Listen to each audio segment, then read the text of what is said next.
Allahu Akbar, Allahu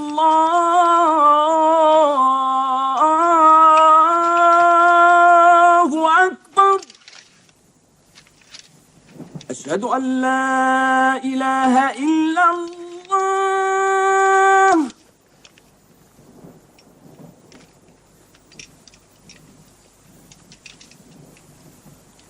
أشهد أن لا إله إلا الله.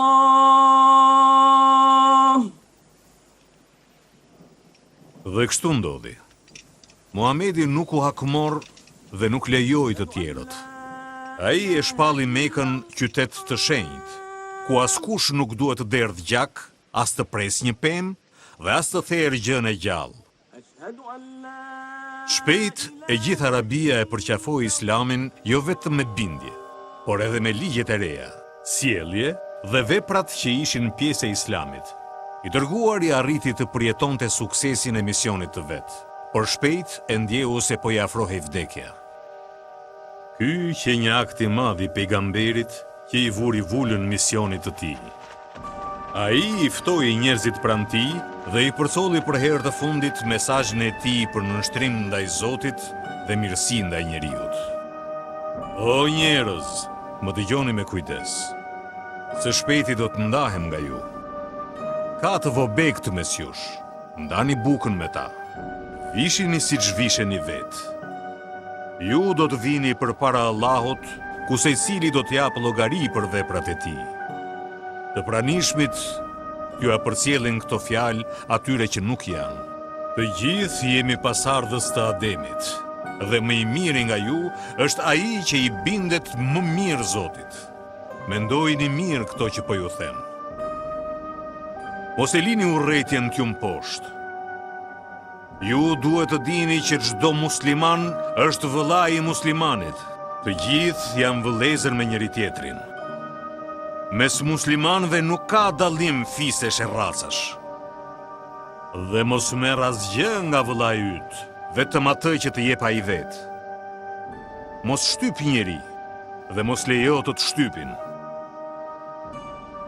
O njerëzit e mi, unë thjesht jam njeri.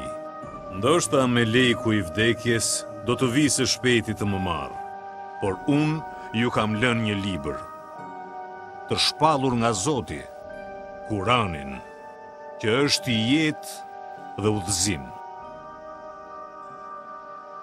Pastaj ai ju lexoi njerëzve fjalët e fundit të shpallura. Ajetet e fundit, që nuk ishin fjalët e Muhamedit, por fjalët e Zotit. Këtë ditë unë ua kam përkryer fen tuaj, kam plotësuar begatin ndaj jush dhe kam zgjedhur Islamin si fen tuaj. Në 3 qershor të vitit 632 të erës sonë, në moshën 63 vjeçare, Muhamedi ndroi jetë. Shumë prej tharëve të tij nuk donin ta besonin. Si mundej që një njeri i tillë të vdiste?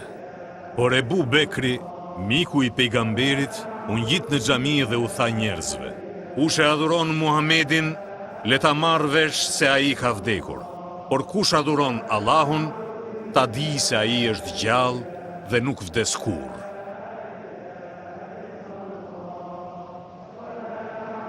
Muhamedi u varros pranë xhamisë së tij në Medinë. Por feja që ai predikoi gjeti vend në zemrat e njerëzve. Ajo u ruajt dhe u përhap. Ende njerëzit vinë në Mekë. Muslimanët e veshur me robën e bardhë të haxhit, të gjithë të barabartë përpara Zotit.